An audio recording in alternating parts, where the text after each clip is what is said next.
Greetings, JT, TickerMonkey.com here. I wanted to discuss something that I learned from a world record holder trader about 15 years ago. This has to do with errant ticks on the chart. Now, the theory, some people might call it a conspiracy theory, whatever. The theory was that errant ticks that happen on the chart, we call them bad ticks. Sometimes you'll look at the time in sales, there will actually be a print there. A lot of times there won't. How does this manifest itself on the chart? So we're looking at Microsoft here. This is a 3-minute chart today, or from yesterday, on Microsoft. And you can see here on this 3-minute bar, there was this errant tick. You were trading up in the 421 area, and all of a sudden there's a low tick to $410.60. Now, I was messing with this a little bit earlier in the morning. I had shorted some around the 421 level, did not get much traction, covered it, went away. There was a reason for that because it was almost a full ATR on the day. So, and on the daily chart, it was right at the underbelly of the 89 EMA. So there's a reason that I was doing that. Anyway, so I walk away, I'm doing some other things, and the bank of monitors to my left, I keep track of the core 7 on a 13-minute charts, and I look over there and I see on a 13-minute bar, I see that errant tick, and I'm like, what is this? So pull it up, take a look, and what I ended up doing was I thought to myself, I'm going to test this theory out because I have done it before, and many times I'll just pass on it, and it actually comes to bear later on in the day. So I thought, okay, I'm going to go look. Tomorrow's Friday. Let me look at the weekly options. What are the 410 puts going for? And so at the time, the 410 puts were around 26 cents. So what I did, I'll switch over to those real quick. So these are those puts. These are the 410 puts for tomorrow. And let me stretch it out a little bit so we can see a little better, because I didn't catch that. That errant tick happened at 9:51 Central Time. I didn't catch it until right in here.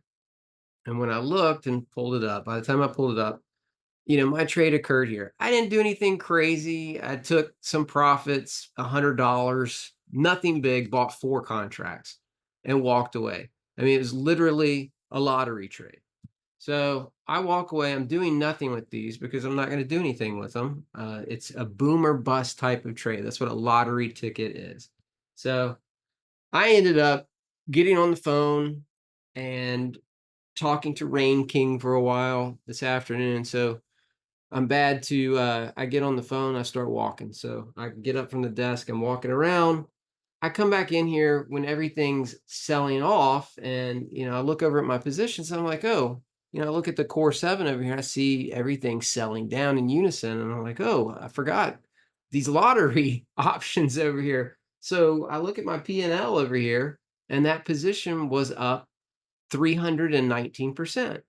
So this was around the time that I caught it. So I was on the phone while this was happening.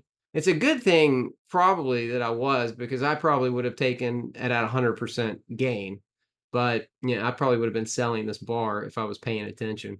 But I was away. So when I came back in, I saw it, looked over there, 319%. I sold them right here at $1.09. So 26 cents to $1.09, 319%. It was some lunch money. It was 4 contracts from 26 cents. So, it was a nice little trade, nothing big, nothing to write home about. But I'll tell you what, when I see these situations again, I'll do something similar.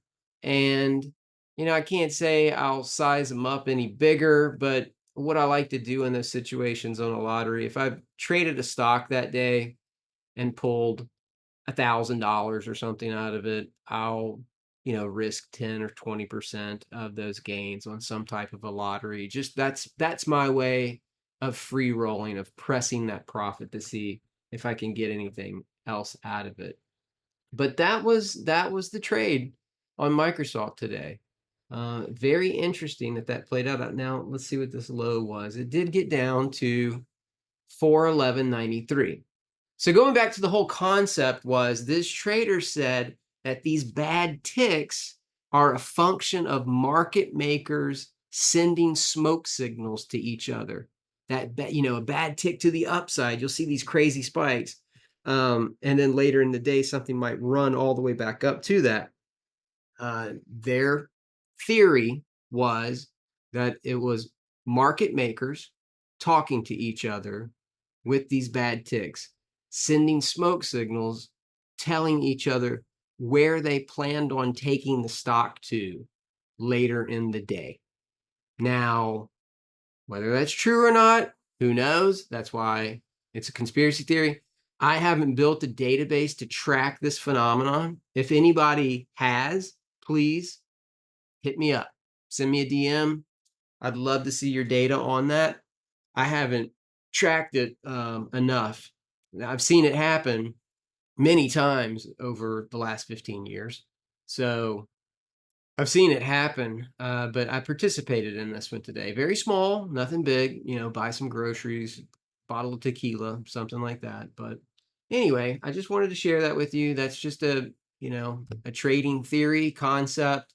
I, utilized it today in Microsoft by using those weekly puts. Now, when I learned this concept back then, there was no 0-day options. There was no weekly options at that time. It was only monthlies. So it's very interesting that you're able to do something like that today. So, and again, I did put those on at an optimal time because let's see, I put those on around this time. So Microsoft was trading at 419.42 when I put those on. So you're talking about, the stock coming off 8 points by the time, I manifested. I guess it was right. Let's see. It was right in here. It was right in here where I ended up selling those puts and booking that gain. Could have got a little bit more out of it, but whatever. Those they're decaying. So anyway, that's the lesson. Everybody, happy trading tomorrow.